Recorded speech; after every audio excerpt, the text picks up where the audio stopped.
Episode 134 of Live Stream Insiders. We aim to give you the last 7 days of live streaming news in the next 30 minutes. There goes our little stopwatch, and in the next 30 minutes, expect to hear about the ongoing rise of YouTube Live. Plus, we're going to be talking about the change in layout to one very, very popular social video channel.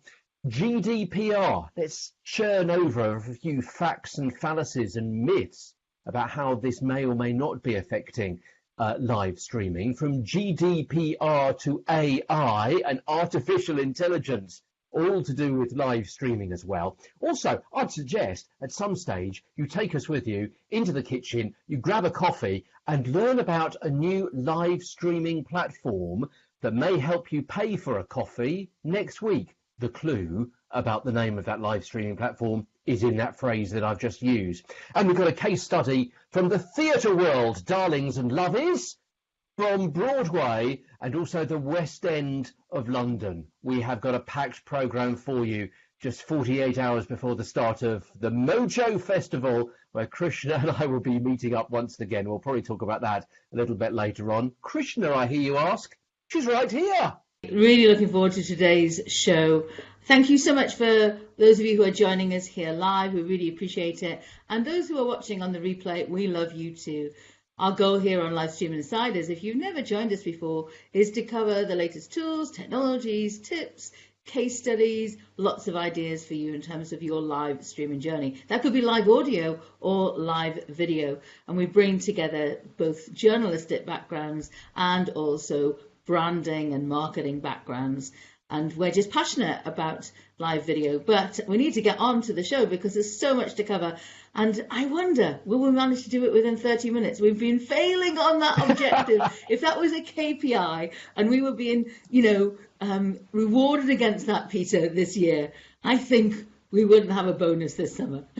But you know what? It's always a guide, isn't it? And it does help us kind of concentrate and pick up the pace rather than being completely open-ended. But you're right, Krishna. Let's go cracking on. You know what? Last week we were talking about the rise of YouTube Live. It's not promoted much. You don't hear much about it.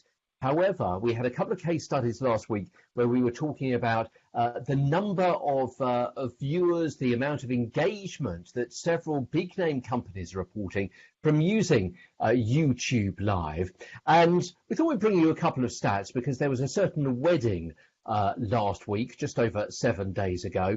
YouTube royal wedding coverage tallied 11.2 million views. That was simultaneous as well. Sorry, 1.29 simultaneous, but 11.2 million combined, which is pretty big. In fact, so big is it, it's the YouTube's 5th most popular live stream event ever. So we thought we'd bring that to you as it's a recent stat, and it kind of links in with something that we were talking about last week. So congratulations again to the royal couple. Sticking with YouTube, we saw this during the course of the week from YouTube, not specifically about live streaming, but about the layout of their app when you go on to the YouTube channel of your choice. So, to quote what YouTube said in the week in an official announcement, we are currently experimenting with how to show content in the subscription feed. We find that some viewers are able to more easily find the videos they want to watch when we order the subscription feed in a personalised order versus always showing the most recent video first. So what does that mean? It means that in the past, if you went on a particular channel because you were following somebody and you thought, I haven't seen them for a couple of 3 weeks, let's just go in quickly and just see what their most recent videos are and take a bit of a look at those. And you would go to the channel and the most recent videos would be right at the top, just going on top of each other like that. That is no longer the case because they are experimenting with showing the most popular videos within that feed from that particular broadcaster rather than the most recent ones at the top. Now, there's been a pretty big reaction to this, it affecting, of course, not only live videos that are there, but also the pre-recorded videos there as well. order of popularity rather than recency. And you know what? It kind of makes it rather more difficult to find stuff, because if you've got to search down, presumably the most recent stuff isn't going to be as popular, because of course it hasn't had as long to populate the number of views over a period of time. So you're going to have to go scrolling through trying to find it, which may not be a very good use of your time. You may give up. So it's more difficult to find stuff. And you know what? Finding stuff on YouTube, usually its biggest success. That's what it's known for. So maybe if you're on the YouTube channel, you want to think very, very clearly about how you actually name your stuff. Maybe putting in a date that's in searchable form, maybe in the title, or some particular hashtag, or an episode guide, or an episode number, or something of that nature. So it makes it even easier for people to find. Yes, they could probably use the search button, the search bar, but also if they're just scrolling down, you know, it makes it easier for them to see visually rather than going through that particular process.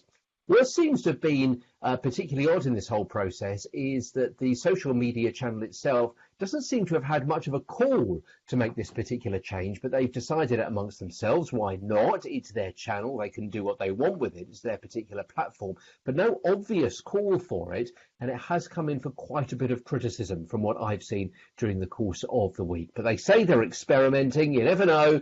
It may be that they change their mind, or it may be that we get used to it. After all, the number of people that said they were going to hate 240 characters on Twitter, and you know what, it's kind of worked out for the best, and that kind of problem has subsided. Not much shouting about that anymore. So maybe we'll get used to it, but something to bear in mind, as I say, may you rework how you actually name stuff specifically on your YouTube videos, or it may be an explanation as to why maybe you're not getting as many views as you have recently. But then, of course, if that's the case, a bit more promotion, pre-promotion and post-promotion of your video.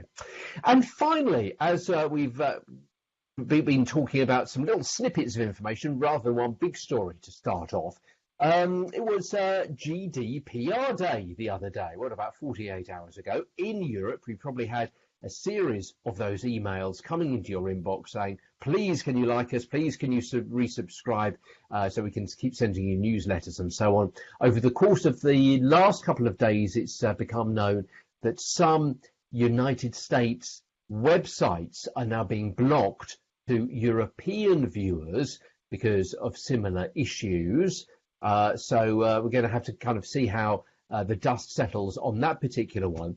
But Krishna and I both spotted during the course of the week a tweet from someone in the video, the live streaming, the mobile journalism world that says, today is the start of GDPR, the general data rules on your personal data. Will it end most forms of live streams? For companies, it will not be allowed to publish without the pre-consent of every pictured person, which they point out is impossible.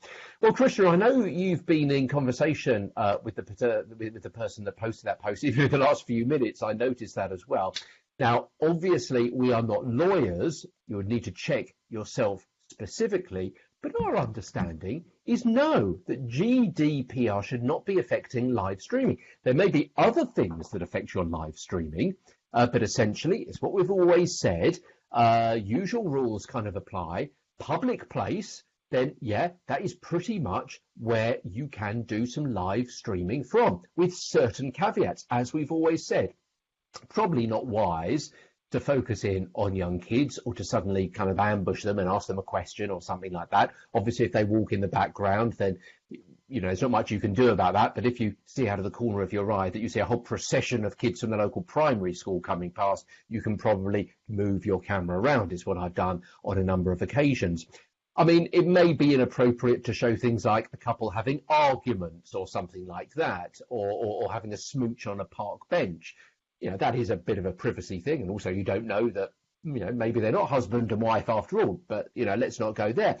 But also things like, you know, people going into maybe, excuse me, but a certain kind of clinic, you know, a young woman going into a clinic, for example, that wouldn't be an appropriate use. And even if you weren't doing that deliberately, just have a little look round, be aware of the situation, what is around you, what people going into a police station might be another one. People going into one of those mobile cancer screening units. I'm sure you wouldn't be doing it deliberately, but just check that isn't around, that you're not going to show somebody by accident.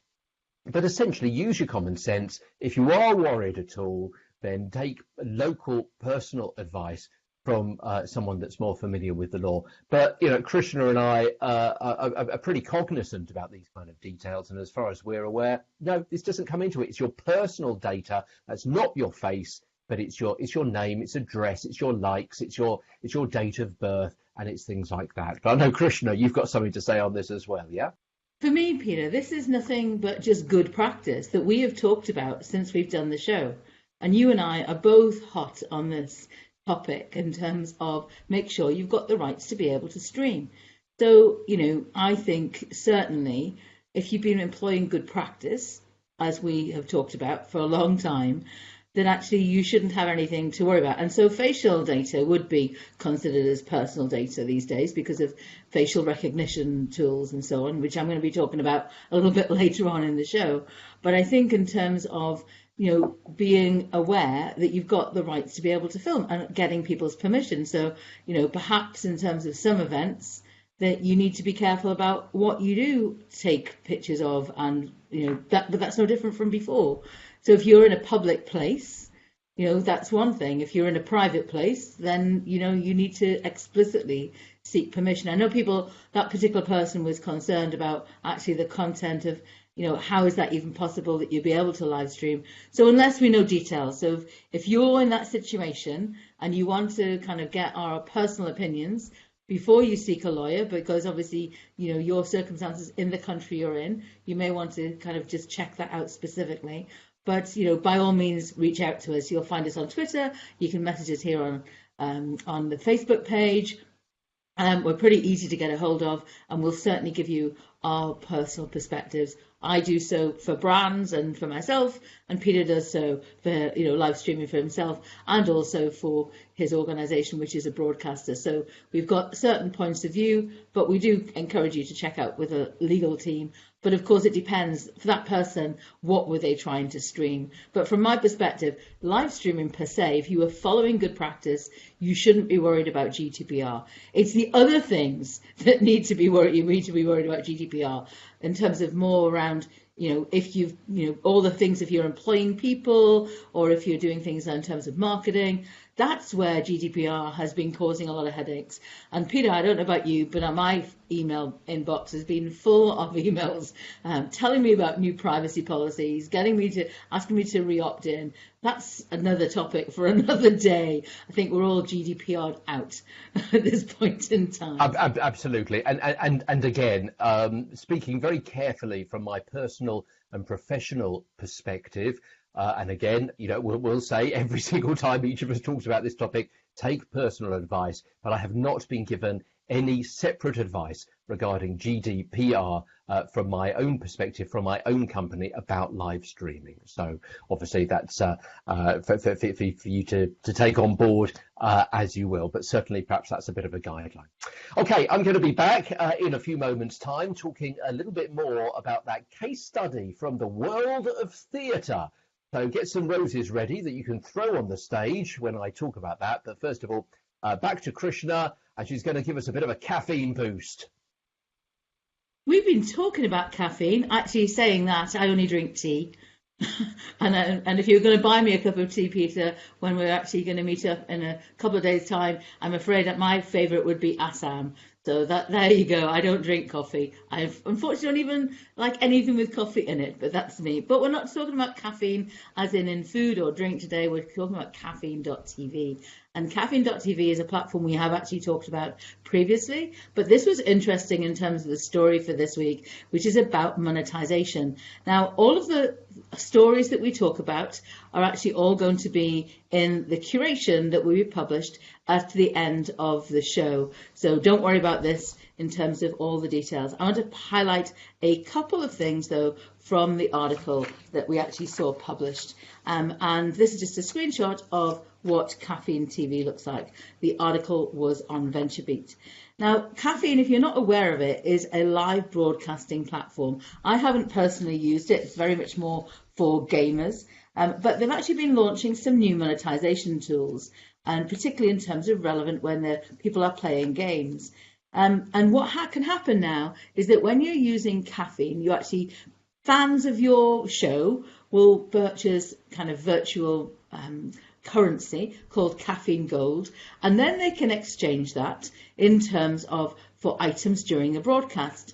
So a little bit like we see with other organisations, but there's some subtle differences with Caffeine Gold, which really I quite liked. So you can actually purchase some gold, Caffeine Gold, and then you can actually give that to live streamers, and you can give them trophies or treasure for the broadcaster to look for. So that adds more in terms of gamification, which I thought was quite a fun thing to do. Or health potions to remind the broadcaster that they actually need to actually have a little bit of a boost. But one of the things that really caught my attention in the article was the fact that it said that this is about not interrupting the content experience like ads do. So we've been talking a lot about how ads or monetization might play in. I think Caffeine just may have actually struck on something. So it'll be interesting to see who picks up on this too. Because they're interactive and they're fun, and actually it adds to the experience for both the viewer and also for the live streamer as well. The credits actually go then to the broadcaster based on the fan activity. Now, I don't know the details of that, and then broadcasters can then choose to either purchase more Caffeine Gold, virtual currency, or they can actually create real money. So I think this is interesting as a broadcaster, because clearly they need to monetize as well. And so they're actually doing so not through ads in this case, but through the virtual currency, but the virtual currency being able to use it in a different way. And the article goes on and talks in terms of a comment here from the CEO of Caffeine, said our goal was to design a monetization system that's not only fun to use, but also enhances the content being shared, rather than interrupting it like ads do. And I thought, absolutely, the way that it's described, it definitely feels like it would be adding value into the live stream. We also wanted to make it possible for all Caffeine broadcasters, not just a few select partners. We know that organizations like Facebook have been testing things out in terms of monetization with people who've got a certain following. We know that also with YouTube. We talked about that a week or so ago in terms of, the 100,000 fans you've got to, or subscribers to your channel you need to have in terms of on YouTube now to benefit from some of their systems and the things that they've introduced. And also in terms of on Periscope, you've got to have a huge following. I think this is pretty clever and clued in, so you can actually benefit no matter what your size is. And they said it also offers a new revenue stream for game developers. Again, I thought this was pretty clever. So if a broadcaster, if I was playing a game on Caffeine TV and that game was there from a particular developer, the developer or publisher can also earn a portion of the revenue while their games are being played. You can find out more about Caffeine TV at caffeine.tv, and also they've got an iOS app. But I just wonder, have they struck on some innovative ways to actually not only achieve their goals, but also support broadcasters and have fun and support game developers? Be interesting to see what happens to them as we pick up the story in the months ahead. Absolutely. We're always trying to keep our finger on the pulse for you about what is going on in the world of live streaming, whether it be some updates to do with stats or maybe algorithms or how to use an app or maybe new apps that are coming out. Actually, you know what, Krishna, it's interesting, isn't it? We actually haven't had much news about new live streaming apps for a very long time. It's usually the updates to existing apps, particularly the top 3 main ones, or perhaps the top 4 main ones, that we come back to time and again. But I wonder whether just going off at a bit of one here, I'm just wondering whether the time for most people to be bringing out new live streaming apps has gone. That particular boat has sailed. Although, Krishna, and don't mention it, please don't mention it, shh, but you and I know of one really significant player in this field who are working on a live stream app.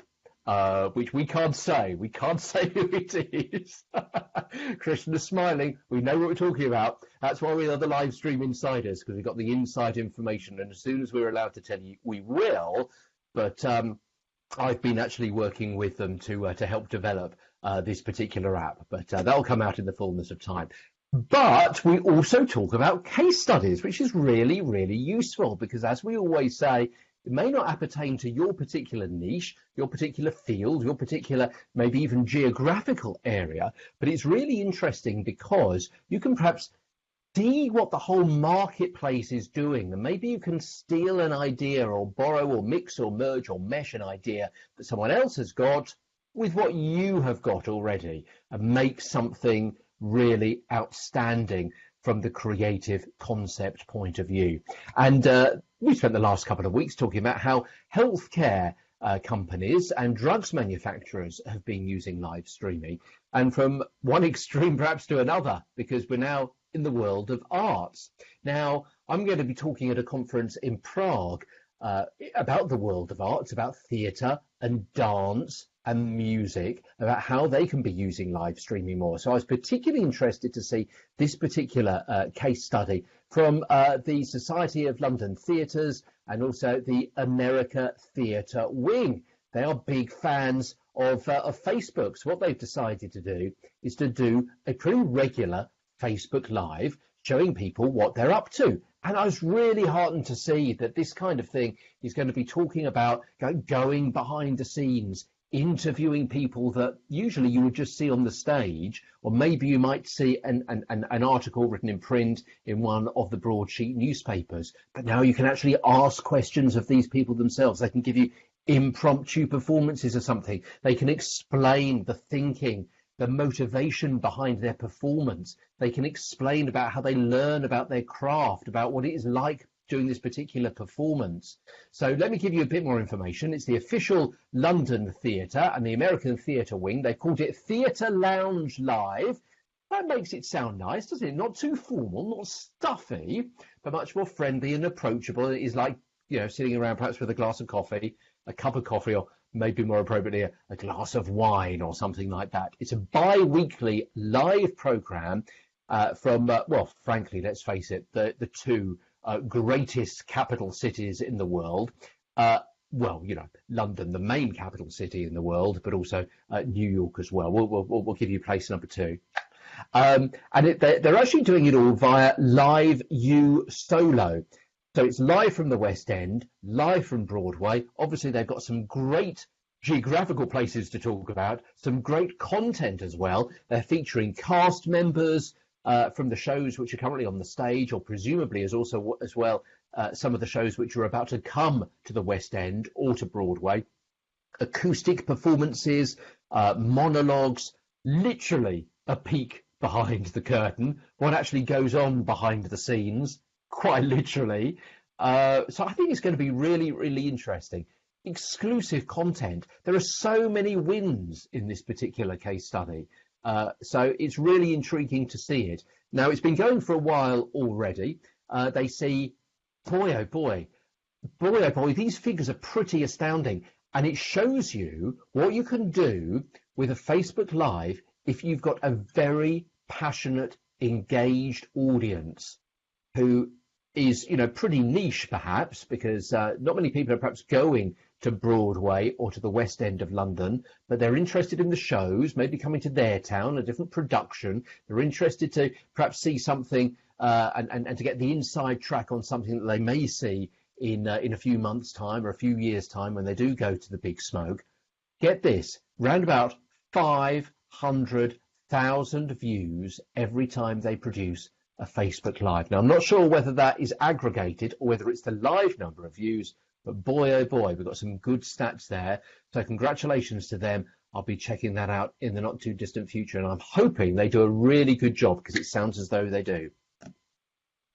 I know that lots of people love watching the theatre, and people stand at the stage door, don't they, Peter, in terms of actually looking to meet the actors or learn more about it. And I know when I've been at concerts, I really enjoyed it, even pop concerts, if the person's in a smallish venue and they'll come out and they'll say hello. I think it's a great way to be able to do that, but just to reach many more people.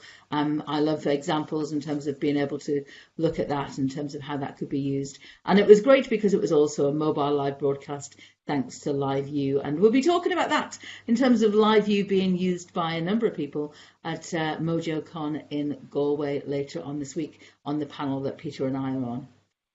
I want to go back to the royal wedding in terms of just over a week ago. And in fact, if you joined us here for Livestream Insiders, you will know that I said I watched, in terms of dual broadcasting, I watched the official live stream from the royal household, in terms of watch their live stream, but I also watched the BBC. And why did I watch the BBC? Well, because I wanted the commentary, because I didn't necessarily know who all of the people were that were walking in. Certainly beforehand, I was celebrity spotting. If only I had known about this next way that I could watch. And I think this has got a lot of power. We're talking about artificial intelligence in terms of live video. So this isn't going to be right for all of us, but if you are, let's say, the sports organisation, so I've got some clients who are actually, huge in sports, and in that particular case, they want to do specific live streams.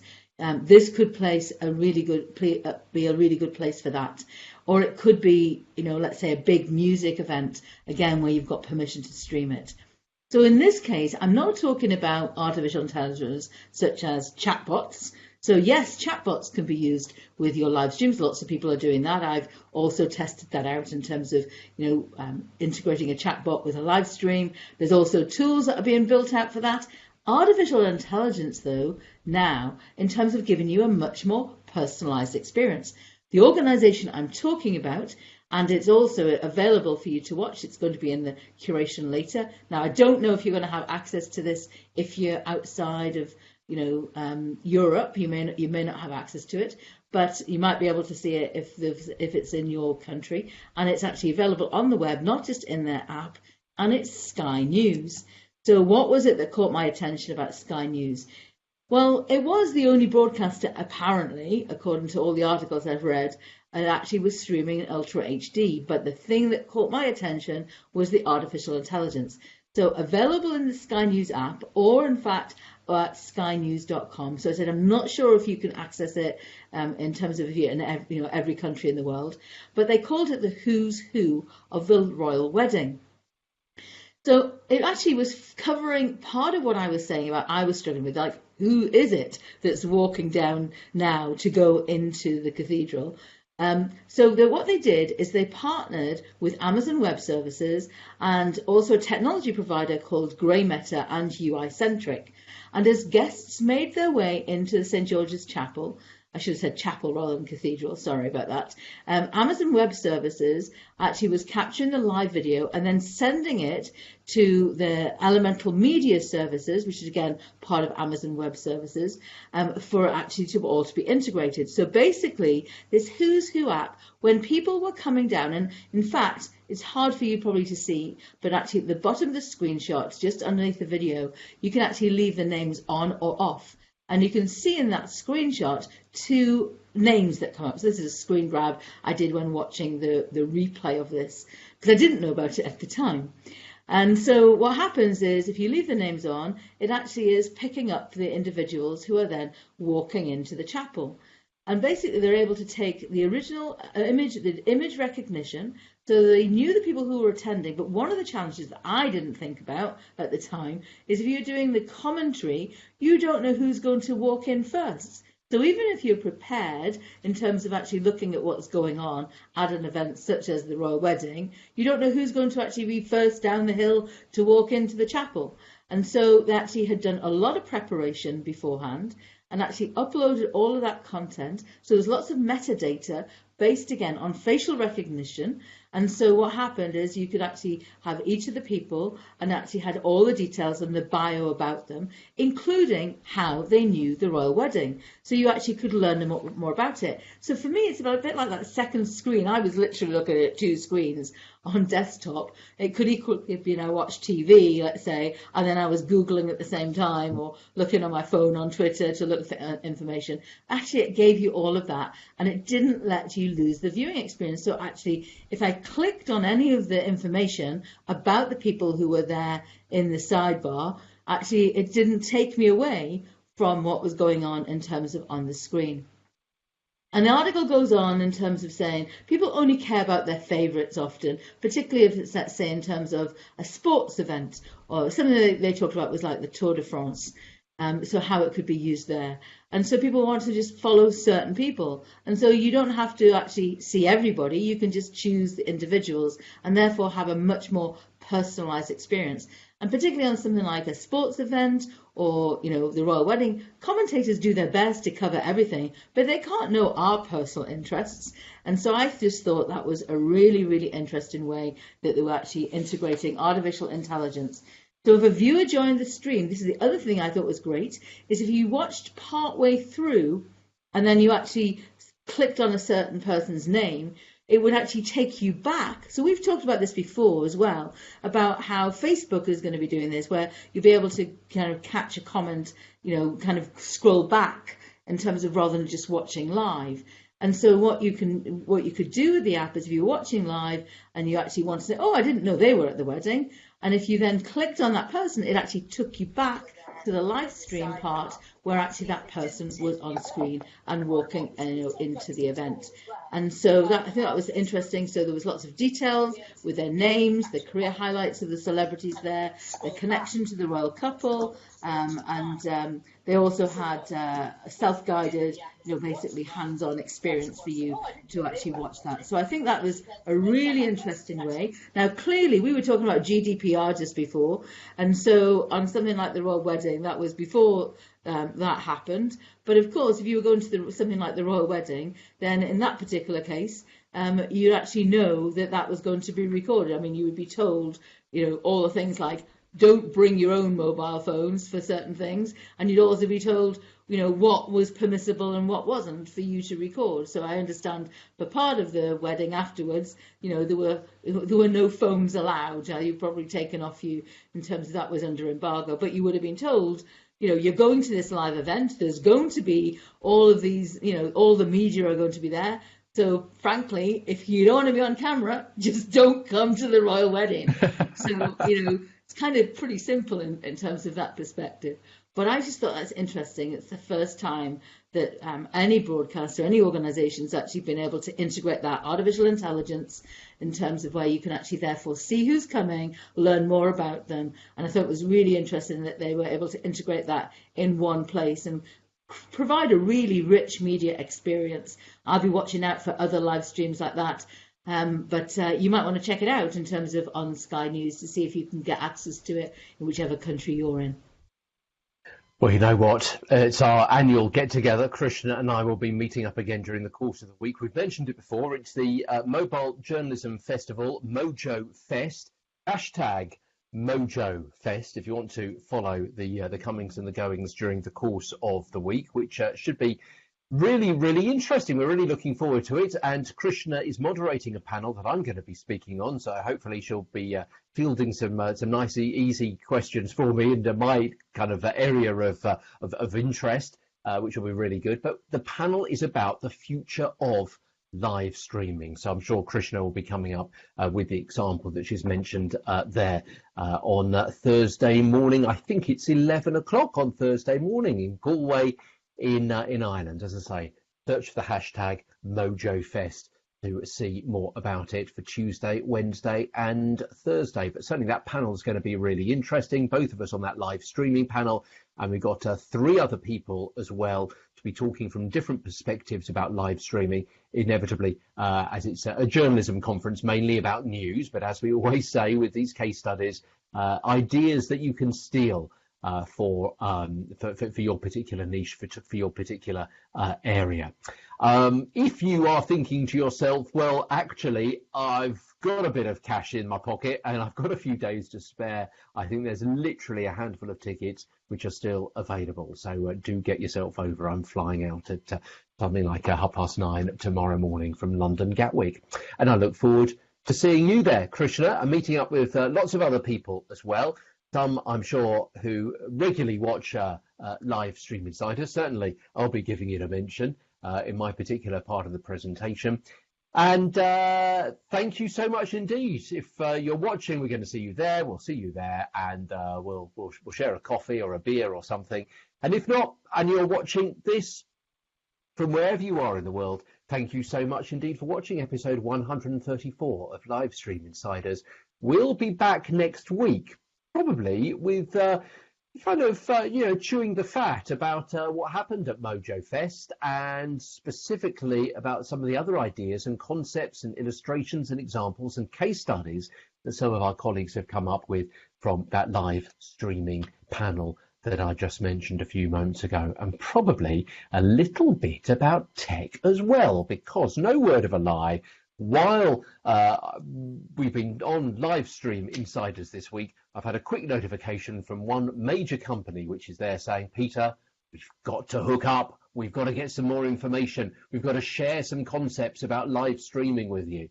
That's going to be really interesting, and we'll share what we can next Sunday night from 7 o'clock UK and Ireland time. Until then, thanks for the loan of your eyes and your ears.